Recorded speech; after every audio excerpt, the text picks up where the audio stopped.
ফের বাড়ল কলকাতার তাপমাত্রা। সর্বনিম্ন তাপমাত্রা 17.3 ডিগ্রি সেলসিয়াস, সর্বোচ্চ তাপমাত্রা 25.8 ডিগ্রি সেলসিয়াস।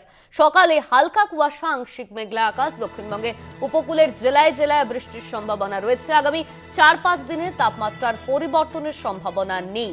এই নিয়ে আমরা বিস্তারিত জানবো। আমাদের সঙ্গে ফোন লাইনে রয়েছেন আমাদের প্রতিনিধি শাশ্বতী রায়। শাশ্বতী, আগামী দিনে বৃষ্টির সম্ভাবনা কি রয়েছে? হাওয়া অফিসের তরফে কি জানানো হচ্ছে?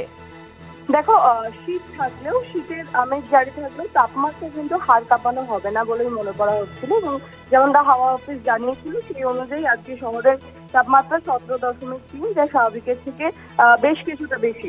এবং ধীরে ধীরে আংশিক মেঘলা আকাশ এবং কুয়াশার সঙ্গে সঙ্গে বলা যায় যে একেবারে দক্ষিণবঙ্গের উপকূলবর্তী জেলাগুলিতে বৃষ্টিরও সম্ভাবনা রয়েছে।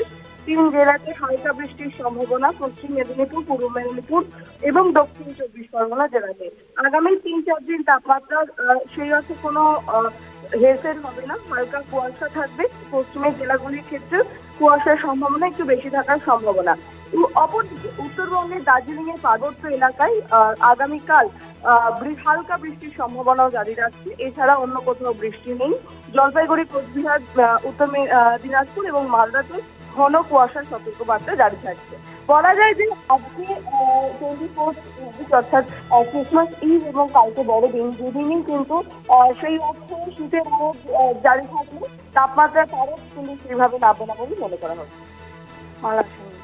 ধন্যবাদ শাশ্বতী। আমাদের সঙ্গে ফোন লাইনে ছিলেন আমাদের প্রতিনিধি শাশ্বতী রায়।